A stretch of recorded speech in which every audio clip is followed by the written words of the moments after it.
Halo, balik lagi bareng gue Alfa di Petani Millennials. Kali ini gue masih di Coffee at Bean di Metro. Jadi buat di sekitar Metro bisa mampir nih. Di sini salah satu tempat kopi yang menurut gue nyaman juga dan orangnya asik-asik.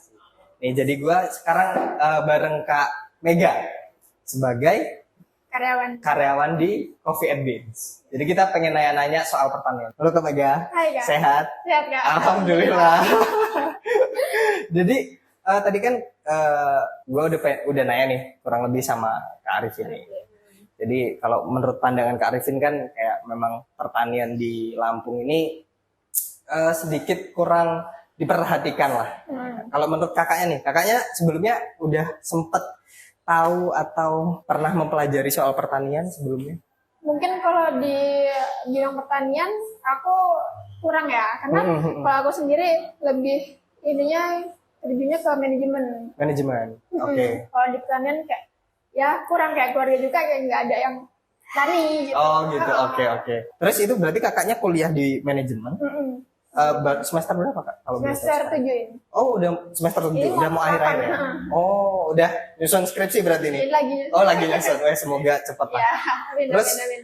Kalau menurut kakak nih, kenapa kok pertanian di Indonesia khususnya itu di pandangan anak milenials itu kayak nggak tertarik gitu? Kalau menurut kakak nih, kakak juga kan backgroundnya nggak ada pertanian nih. Kenapa tuh alasannya? Pertama lebih ke pemahaman, dia nggak ngerti mungkin tentang apa. Itu kan pasti kan ada ilmunya ya kan? Iya benar. Pasti ada ilmunya sendiri kayak. Kalau yang nggak tahu ilmunya kayak asal tanam aja kayak yang nggak mungkin tumbuh. Kan ada ilmunya kan. Kalau anak zaman sekarang tuh lebih gimana ya? Bener kata Arifin tadi, setuju sih aku. Lebih ke ya udah kayak depan laptop terus dong di pandangan anak sekarang tuh kayak pasti pekerjaan yang kayak PNS segala macam itu kayak lebih aja gitu daripada petani. Apa karena gaji yang dihasilkan, pendapatan yang dihasilkan, atau karena memang sebenarnya belum tahu soal pertanian itu hasilnya berapa gitu? Ya mungkin itu belum tahu juga tentang itu. Terus dan gaji kalau misalkan itu kan yang ada di pikiran pasti kan ada gaji, ada tunjangan segala macam, terjamin sampai masa tua segala macam. Terus kalau petani ya nanam bisa aja kayak nggak berhasil kan? Iya benar banget, benar. Cuaca segala macam. Jadi memang kurang tertariknya karena kayak nggak terjamin aja ya ke depannya gitu. Terus kalau untuk gitu kayak pertanian ini kan nggak dipandang itu karena kayak kurang pride gitu kan. Orang kayaknya jadi petani itu kayak apa sih petani ini dibanding PNS kan kayaknya sekarang menantu idaman banget kan. Kayak kalau udah bawa PNS nih kayak di rumah udah besok kapan nikah gitu kan ya. Kalau petani belum tentu ini apa kerja petani, wah udah besok balik lagi gitu ya. Sebenarnya nggak kayak gitu ya kan? Iya, sebenarnya nggak kayak gitu. Sebenarnya kalau misalkan dari pertanian gitu, pendapatannya sih sebenarnya bisa diadu sih sebenarnya. Kalau sama PNS sebenarnya, kalau memang dalam tanda kutip ya Kak, kita sebagai petani itu bukan buruh. Maksudnya bukan buruh tuh kayak bukan yang nanam dan lain-lain, tapi kita memang mengelola. Karena mengelola pun sebenarnya yang jarang diketahui itu kayak kita harus punya lahan. Sebenarnya kita nggak harus punya lahan, kita masih bisa nyewa, kita masih bisa kerjasama sama orang. Nah itu yang jarang diketahui gitu sama orang. Jadi orang nggak mau karena takutnya pasti panas kan di pertanian itu, pasti nanti jadi hitam dan lain-lain gitu. Nah jadi tuh saya di sini kayak penasaran aja sih Kak, penasaran kayak pengen nanyain tuh kenapa sih millennials ini lebih kayak antipati banget gitu soal pertanian gitu.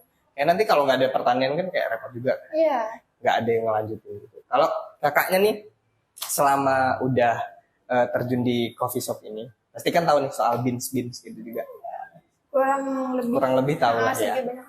Itu biasanya memang pengambilan beans itu kakaknya memang dari second hand gitu, dari Tengkulak juga. Langsung diantar ke sini atau biasanya atau ngambil? Ini story Kak. Kita pesan online terus datang gitu. Nggak langsung dari tangan pertama kayak petani ya gitu ya. Karena memang mungkin di sini belum ada kapasitas roastery-nya gitu. Kalau misalkan dari kakak nih Kak, kalau misalkan udah dikasih tahu nih penghasilan pertanian itu bisa mencapai 3 kali lipatnya gaji PNS sebulan gitu. Terus udah dikasih keenakan untuk akses dan lain-lain, dikasih tempat lah. Kakaknya tinggal ngurusin gitu. Kira-kira mau belajar nggak? Mau sih kalau aku. Sebenarnya mau. Sebenarnya mau. Tapi kendalanya Itu nggak ada ilmunya. nggak ada ilmunya. Tapi kalau dari manajemen kan sebenarnya bisa Iya. masuk apa aja kan. Iya bisa. Aku juga manajemen loh Kak. Lulusan 2020 tapi Kak. Oh, Iya 2020 udah lama. Kalau misalkan kakaknya nih kalau ngelihat yang lain-lain gitu, kalau ada teman kakak yang kerja di pertanian sama teman kakak yang kerja di kantoran gitu, pandangan kakak gimana? Apakah memang sejomplang itu enggak sih. sebenarnya? Sebenarnya Mm-mm. itu mindset orang sih. Mm-mm. Kalau kakaknya Enggak sih kalau aku. nggak mandang ini mau kerja apa Enggak. gitu.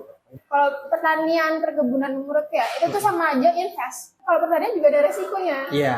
Sama kayak invest sih kalau menurutku. Mm-mm. Dan juga ada jangka waktunya kan. Iya benar Kalau banget. misalkan jagung berapa lama, ini berapa lama gitu-gitu pokoknya. Ada juga yang jagung terus diselingin apa gitu, ntar jagungnya ini di luar, ini di luar kan.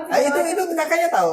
Iya, Kakaknya sedikit tahu. Oh, pernah lihat kayak gitu. Nggak pernah lihat, Tapi tahu. tapi tahu. Oh, jadi ada kesan pesan atau ada kritik nggak Kak, buat pertanian, buat anak muda deh, supaya dia mau tertarik atau dari kakaknya sendiri kenapa nggak tertarik dan kira-kira kalau mau tertarik tuh harus ada apa gitu? Kalau yang pertama, kalau dari aku ilmu.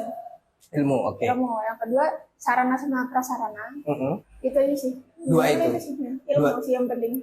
Sebenarnya ilmu yang paling penting ya. Tapi kalau tergantung udah punya ilmu juga, kalau nggak mau ngejalanin, ya udah percuma. Iya sih benar sih benar.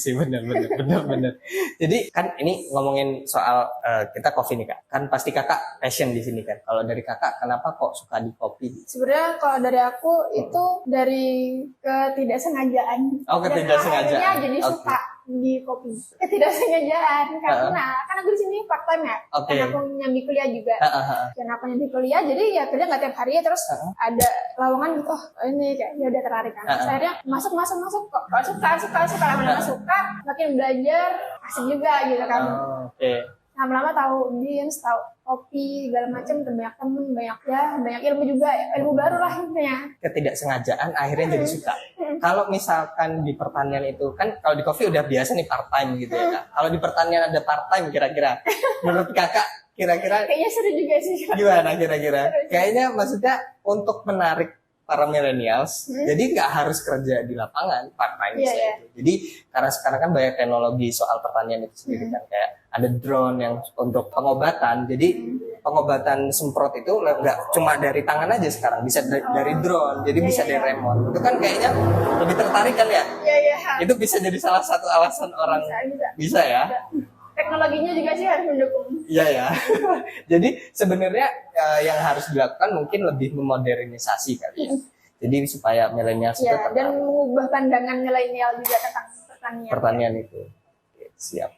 Nah, ada kritik untuk pertanian? Teknologinya itu tadi Kak. Lebih dimajuin lagi. Mungkin itu aja Kak Mega. Makasih banyak ini. Udah Sama-sama, Kak. diluangin waktunya. Makasih ya Kak. Sama-sama Kak.